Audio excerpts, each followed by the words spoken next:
Olha, mais um capítulo da neurodivergência, entendendo o seu cérebro, o seu comportamento. Terça-feira eu fiz uma presepada no trabalho logo cedo. Falei mais do que precisava, palavras pesadas que não cabiam e numa ocasião que não tinha necessidade, sabe? E aí eu volto a ficar me martirizando. Fiquei quarta, quinta, sexta, sábado.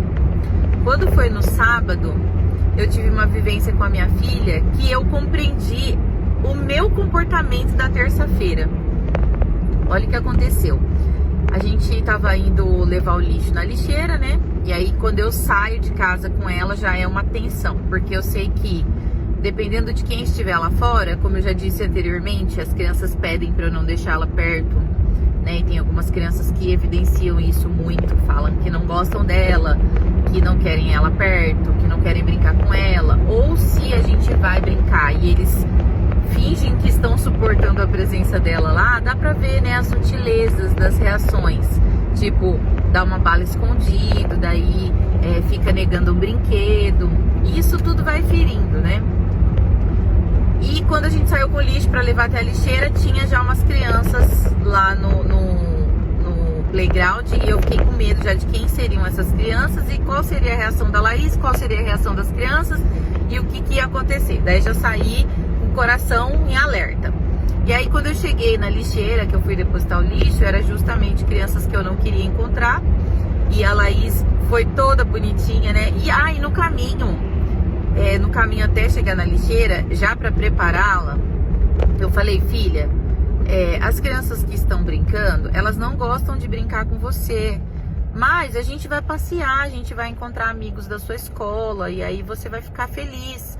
Aí ela: não, mãe, não fala isso, eles são anjinhos, eles gostam de mim. E aí meu coração já fica desesperado. Aí, dito e feito, conforme o meu medo, tudo aquilo que você teme, você chama pra você. Eu cheguei na lixeira, eram algumas crianças que não gostam dela, né? Claramente, deixam isso explícito.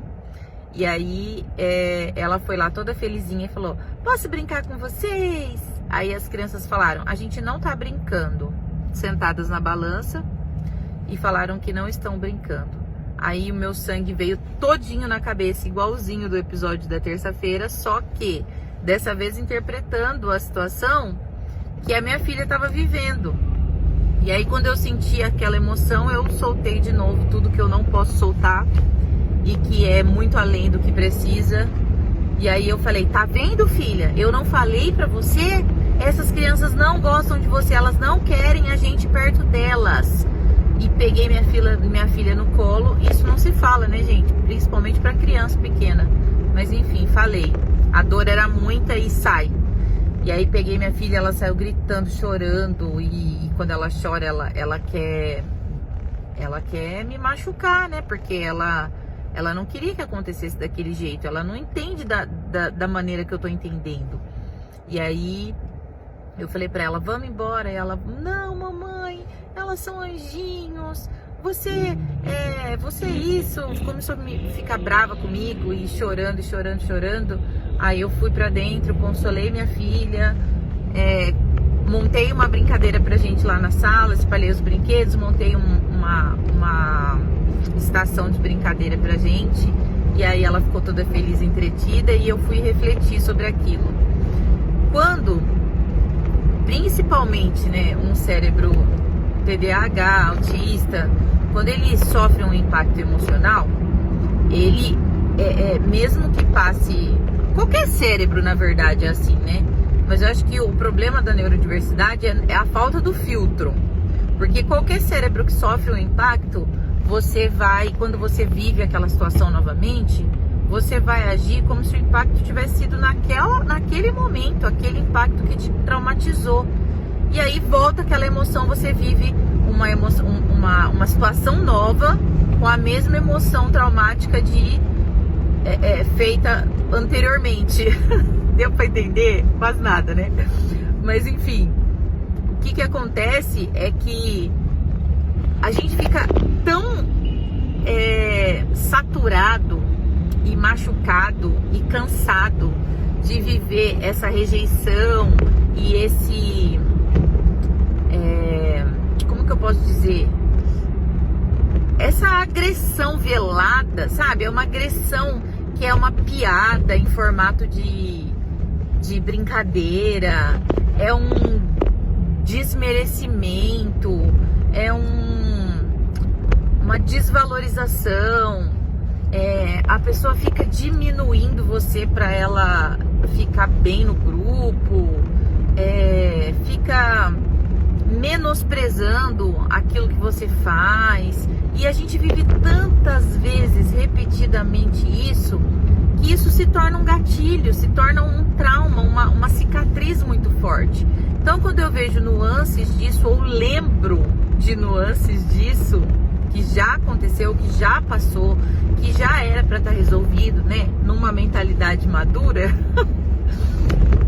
já era para estar resolvido, mas para mim volta como um gatilho muito forte e me dá essa explosão de falar uma besteira, de falar palavras que são fortes, de falar além daquilo que precisava. Sabe uma coisa que resolveria com ai, que droga? Eu vou lá e falo um montão de porcarias, e às vezes porcarias pesadas. É uma dor muito forte que tá lá latente, gritando, ela extravasa e sai sem o filtro social, que é para regular as relações sociais, ele simplesmente ou falha ou ele é inexistente nesse momento.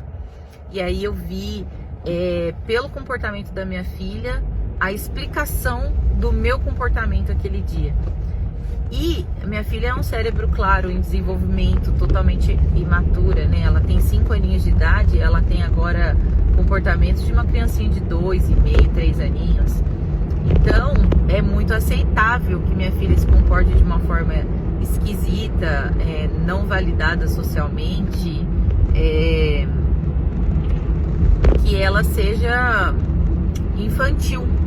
Agora, para uma mulher de 40 anos, pedagoga, que precisa entender sobre infância, sobre desenvolvimento cerebral, para justamente atuar, né, como profissional, e aí mãe de 2 crianças já, ter um comportamento infantilizado assim, mostra nada mais, nada menos do que uma neurodivergência.